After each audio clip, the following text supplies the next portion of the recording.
So when did you first knew that you wanted to become an actor and, Yeah. approach this easy career? Yeah. I luckily got into drama school in New York, and that sort of kind of set me on my path to really discovering my love for performance. It was a very life-changing experience to sort of understand that it's okay to be vulnerable in front of other people. Um, so that sort of set me on the path, and then Spider-Man kind of just came along. I was doing like auditions here and there while I was in school, and it turned into a screen test, and then I waited a few months, and then it turned into like a movie, and then the movie parlayed itself into a career, and now we're here talking about Reginald the Vampire. I think it all sort of like snowballed into this one thing that I was just very, very lucky to be, to have in my life for sure.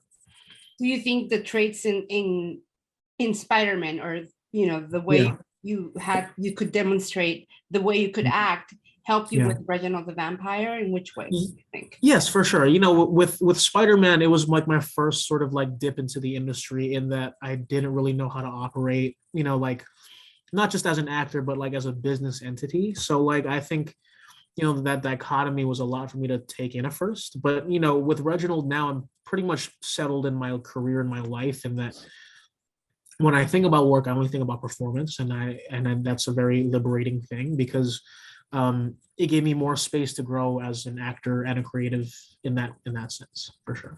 So this show is Yeah. already so much fun. I'm loving Thank the you. quirkiness. I'm loving Thank you. all of just the fun around it. So I want to know how did you tap into this whole vampire role? Yeah. Were you into vampires, or what Yeah. was your tactic to Yeah. develop this character? I think what I really love about Reginald is that, it's a vampire show, but it's very much a human journey. And I think more than anything else, that's what drew me in. I think the tropes of vampirism obviously are fun to play and fun to tease, for sure. But I just love that Reginald's like sort of everyone in this sense. I feel like he's a representation of like everyone's social anxieties and their stress and their problems that we all collectively share as people. The first love, you're sort of trying to find friends, trying to fit in, trying to find your place in the universe. All these really great human things that we explore through life, I think, is what really drew me to the show, for sure. But also the blood in the beginning, but now I hate the blood. So I was gonna ask about the blood. I'm like, how did you guys handle dealing with all of that? honestly, not well. It was definitely terrible. I had to like stop myself from throwing up sometimes. It was so gross. Oh. Yeah.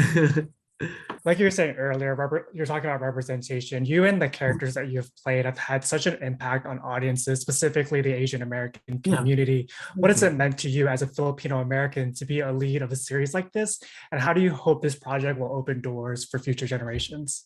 I mean, it's truly an amazing honor. I think that we being, people of color in the industry, we don't really get to see people like us. And the people that we do see are these sort of stereotypical versions of what we really are as people. And every marginalized group has felt this heavily in the industry. And I would say for Asian Americans and for Filipino Americans, I would say we are seen and we are being heard. And I want them to know that this is just the beginning of the narrative. Like, we're here, we're gonna stay here for sure for life, and we're gonna keep winning for sure. In addition to being the lead of the series, you're also an executive producer. Have you found that the work that you've done behind the camera has impacted the way that you approach this character on screen, and vice versa? Yeah, I would say so. I think, as actors, we're always wrapped up in our own shit, that we don't really think of the whole picture. So when you're on both sides of it, you sort of understand the message being conveyed. You understand like what the point of each scene is. And you just want to make sure you play it up to the best of your ability. I think that, again, like me being an actor first, I am always worried about my performance. But in the editing room, I'm worried about which cut makes sense. So I think, it's a tightrope to walk. Like you have to like really stop the critical thinking of yourself and the critical performance. Like we're all our own worst critics. So yeah, you just have to like disconnect sometimes.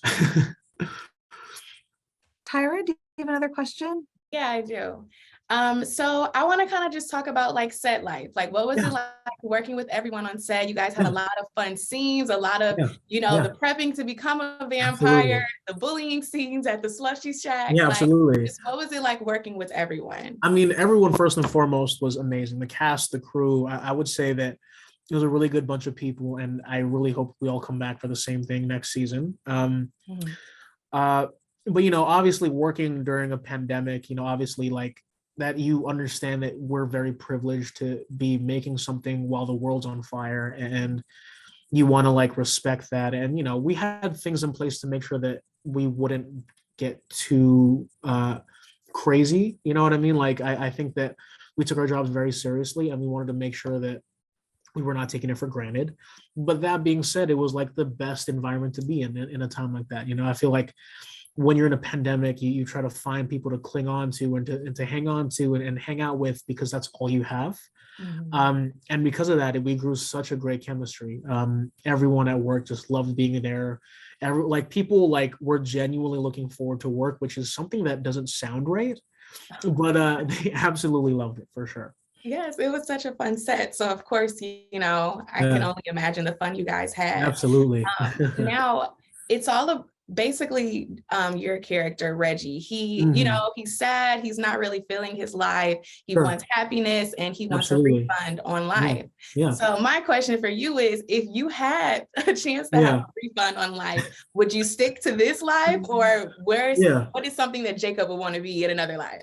Honestly, Jacob was pretty content with his life. But I will say though that I did want to be a musician at one point. I do wish, there's a big part of me that wishes I could have really stuck with that and really done something with that. But I think in the practical sense, Jacob absolutely loves to I love to perform. I love to act. I love being around other creative people who direct and who are filmmakers and theater heads. I've never found a more accepting group of people than people who are creatives like that, for sure. Oh, I love that. Thank you.